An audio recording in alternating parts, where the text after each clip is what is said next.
Campaign for humanity প্রোটেকশনের উদ্যোগে মঙ্গলবার Agartala press ক্লাবে অনুষ্ঠিত হল পার্বত্য চট্টগ্রাম চুক্তির আলোকে বাংলাদেশের সংখ্যালঘু জনগোষ্ঠীর বর্তমান মানবাধিকার পরিস্থিতি নিয়ে এক গুরুত্বপূর্ণ আলোচনা সভা। মানবতা রক্ষার প্রচারণার অংশ হিসেবে আয়োজিত এই সভায় বক্তারা পার্বত্য চট্টগ্রামে বসবাসকারী সংখ্যালঘু সম্প্রদায়ের নানামুখী সমস্যার পাশাপাশি তাঁদের অধিকার রক্ষায় আন্তর্জাতিক সচেতনতা বাড়ানোর উপর জোর দেন। সভায় সভাপতিত্ব করেন নিরঞ্জন চাকমা। প্রধান অতিথি হিসেবে উপস্থিত ছিলেন মানবাধিকার বিশেষজ্ঞ ডক্টর চন্দ্রশেখর কর। সম্মানীয় অতিথি হিসেবে বক্তব্য রাখেন ডক্টর শ্যামল চাকমা।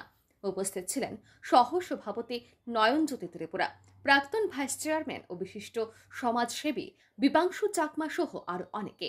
বক্তারা জানান, পার্বত্য চট্টগ্রাম চুক্তি হওয়ার বহু বছর পরেও বাংলাদেশের সংখ্যালঘু জনগোষ্ঠী ভূমি দখল, নিরাপত্তাহীনতা, শিক্ষা ও স্বাস্থ্য সুবিধার অভাবসহ নানাবিধ সমস্যার সম্মুখীন হচ্ছে।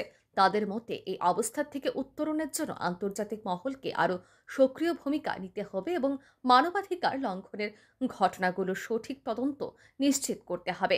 সভায় উপস্থিত অতিথিরা মানবতা রক্ষার লক্ষ্যে বৃহত্তর আন্দোলন গড়ে তোলার আহ্বান জানান এবং ভবিষ্যতে আরও বিভিন্ন সচেতনতামূলক কর্মসূচি নেওয়ার ঘোষণা দেন। বিদ্রোহী দল নিশ্চয়ই, যদিও এটা কোথাও উল্লেখ নেই যে এটা সরকার পরিচালিত, সরকারের অনুমোদনে হয়েছে, কিন্তু সেটা ভাবলেই বোঝা যায়। কারণ সরকারের নীতি হচ্ছে ডিভাইড অ্যান্ড রুল পলিসি।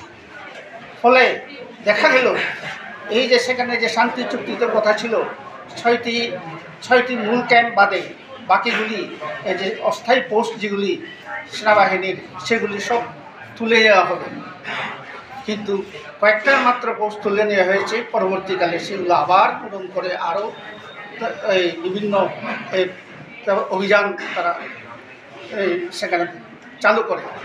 এবং সেনাবাহিনী সেখানকার যে সেটেলার যারা জিয়াউর সময়ে, জিয়াউর রহমানের সময়ে এবং এরশাদের সময়ে 5 লক্ষাধিক যে সমতল থেকে বিভিন্ন জেলা থেকে যেই 5 লক্ষাধিক বাঙালি বিপন্ন বাঙালিদের নিয়ে যাওয়া হয়েছিল, সেখানে তাদের বলা হয় সেটেলার।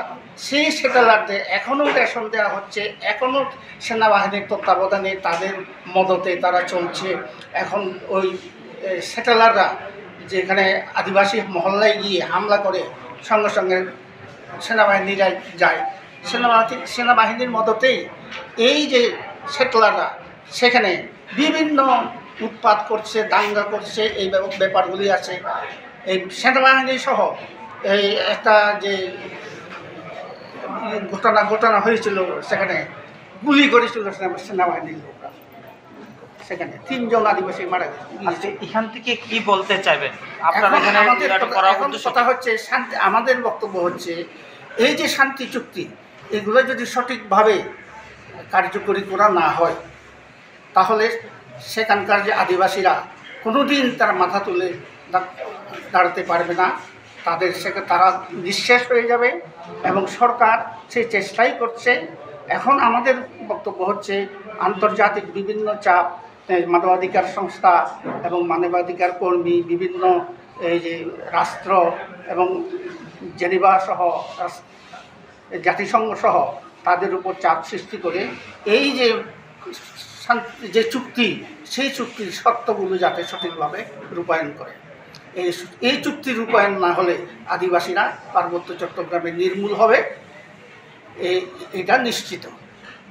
এই কারণে আমরা যারা এখানে এই মানবাধিকার সংস্থা আমরা একটা করেছি, এই যে CSP campaign for humanity protection, আমরা 3-4 বছর যাবত করে আসছি। আমরা আমাদের দাবি হচ্ছে সেখানে যাতে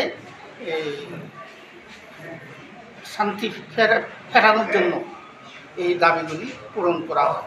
এটা বিভিন্ন মহল থেকে এটা উত্থাপন করা উচিত এবং বাংলাদেশ যাতে কার্যকরী করতে বাধ্য হয়, সেই অবস্থাটা সৃষ্টি করা দরকার। এটা হচ্ছে আমাদের মূল বক্তব্য। কত ঘটনায় এটা করা হয়েছিল এবং কার সাথে করা হয়েছিল? উল্লেখ করেছিলাম আমি, করা হয়েছিল 1997-এর 2রা ডিসেম্বর তারিখে এই শান্তি চুক্তি হয়েছিল এবং বর্তমানে 28 বছর পরিপূর্ণ হলো। এরপরে হবে 29 বছর এই, কিন্তু এখনও এই যে শর্তগুলির ধারাগুলির কটা শর্ত? শান্তি পূরণের 72টি ধারার মধ্যে এই, তাদের সেখানে ওই যারা চুক্তি করেছে তাদের মতে, আদিবাসীদের মতে এই 25টির মতো 3 ভাগের 1 ভাগ মাত্র পূরণ হাতে নিয়েছে, পূরণ করছে, সবগুলি পরিপূর্ণ হয়। আপনার পরিচয়টা? আমি এই যে ক্যাম্পেইন ফর হিউম্যানিটি প্রোটেকশনের প্রেসিডেন্ট, আমি এই সংস্থারই নিরঞ্জন চাকমা আমার নাম। Bureau Report, RA News.